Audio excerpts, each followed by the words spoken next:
And we are back with the fourth segment of the GSMC Basketball Podcast presented by the GSMC Sports Network. And in this fourth segment, I'm going to be talking about the French national team beating the Japanese national team in this most recent matchup. I'm just moving the title over to the middle just so you guys can see. And for those of you guys on the audio side, you guys obviously aren't going to really see that, but that's besides the point. So since this is for those of you guys, on the stream and those of you guys that are watching the video, this literally just ended right now, so I do not have a graphic set up for the best players on the team, but I do have the box scores of the game, and I've also, I have enough knowledge to talk about this game right here, right now, so I'm just going to go ahead and do that. So this game at first, like at the beginning, I thought this game was going to be a blowout for France. Like I really thought that this game was just easy for France. It was like almost too easy for them. And I thought that Japan was really going to struggle in this game, but that turned out not being the case whatsoever. And France almost lost this game. They almost lost this game. If it wasn't for I believe it was Matthew Strazel. If it wasn't for him hitting a ridiculous and one 3-pointer that ended up tying the game, they would never have gone into overtime, and they would have never had enough time to win the game in the end. And they ended up winning 94-90. Which is just, it's really, it's concerning if you are, a French fan, because it's like you almost lost to Japan and you have Victor Wembanyama. Victor didn't play that bad. I'm not saying that he played bad. 18 points and 11 rebounds and 6 assists. That is not bad at all. But it was really, the efficiency, 6 for 13 from the field, that was really questioning. Especially considering how much of a height advantage he had over every single athlete on Japan.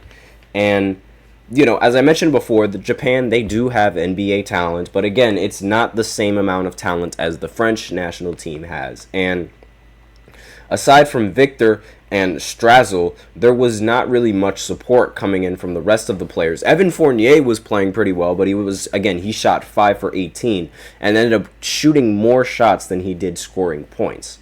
And aside from those two players, nobody really stepped up. And it was bad for them, because at one point Japan just refused to miss. They refused to miss 3-pointers. I don't know what it was. I don't know what they were doing, but Japan shot 43% from the 3-point line in this game. And is that Simone Biles?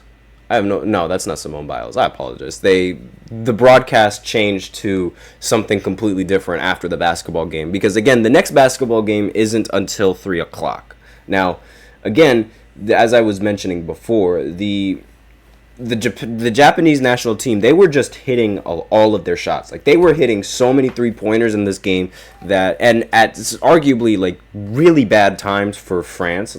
They were hitting the right 3-pointers at the right time, and it caused France to get into a hole, and they were lucky that they were even able to win and send it to overtime. That 3-pointer was ridiculous. It was a pump fake, and then he shot off balance, obviously contested because it was an and one, and he made it.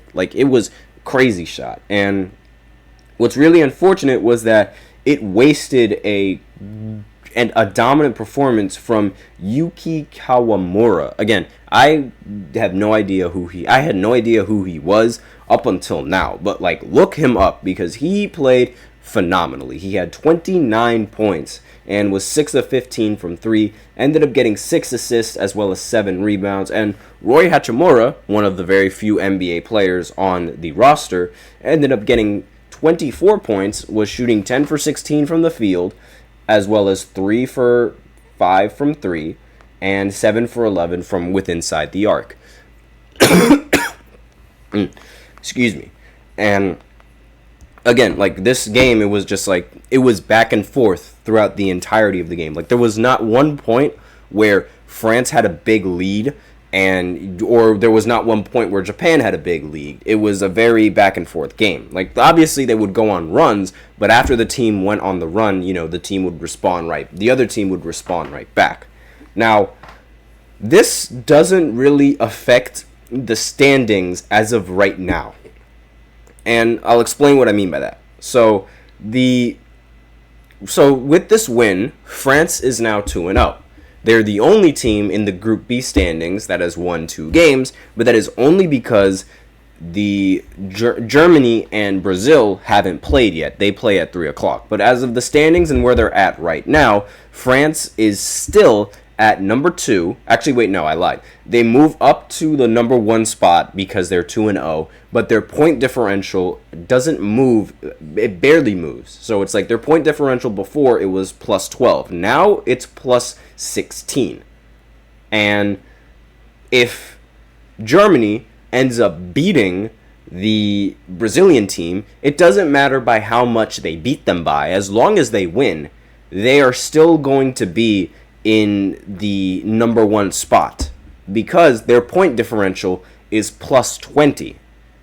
They beat Japan by 20 points. So their point differential is so much higher than France's point differential that the only thing that would really affect their standing is if they lose. If they lose a game, then they will most likely be moved down to either the second or the third standings because it really depends on how much they lose by.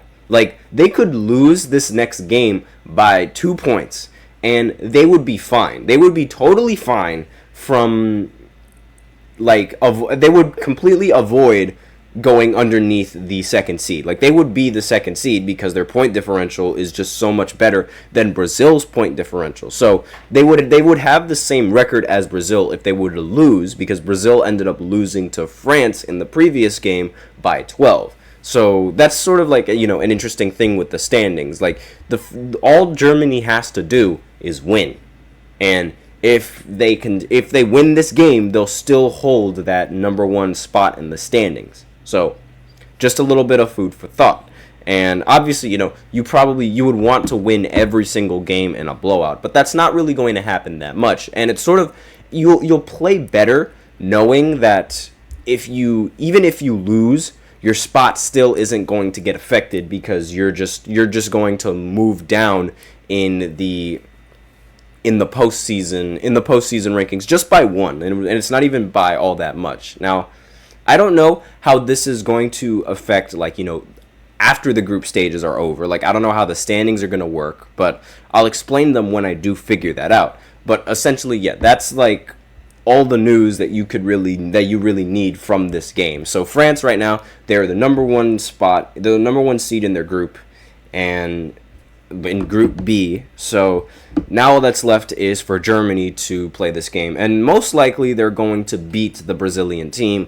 That's my prediction, and that's what I think is going to happen. But let me know in the comments what you think is going to happen between Germany and Brazil, because Brazil, they don't really have that much NBA talent, or as much compared to Germany and their NBA talent. Now, they're both one of those teams that have fewer talents than than the rest of the teams.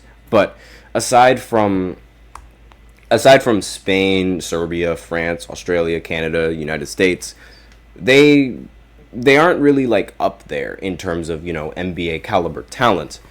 And, well, I'm talking about Brazil, by the way. Now, for Germany, they do have, a couple of NBA talented players, which is why I think, they're just naturally going to have a much better advantage going into this game. So, I don't think there's really anything that the French team should worry about. I don't think there's anything that Germany should worry about, because these few games, they're gonna win out. I really feel like both of these guys, the only time that they'll probably lose is if they go up against each other.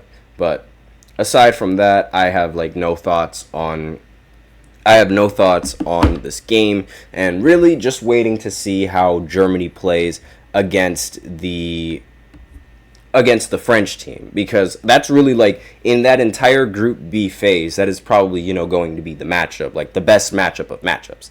Rojali's in the chat saying great analysis. I appreciate that. Thank you so much. So now we will go ahead and go into the final segment, which is it's the 5th segment, and I'm just going to give my predictions on some of these games that are going to happen later today. Well, the only game that's going to happen later today, as well as the games that are happening tomorrow, because I didn't talk about that in the previous segment. So I will be right back after this short break. Be sure to stay tuned for my thoughts.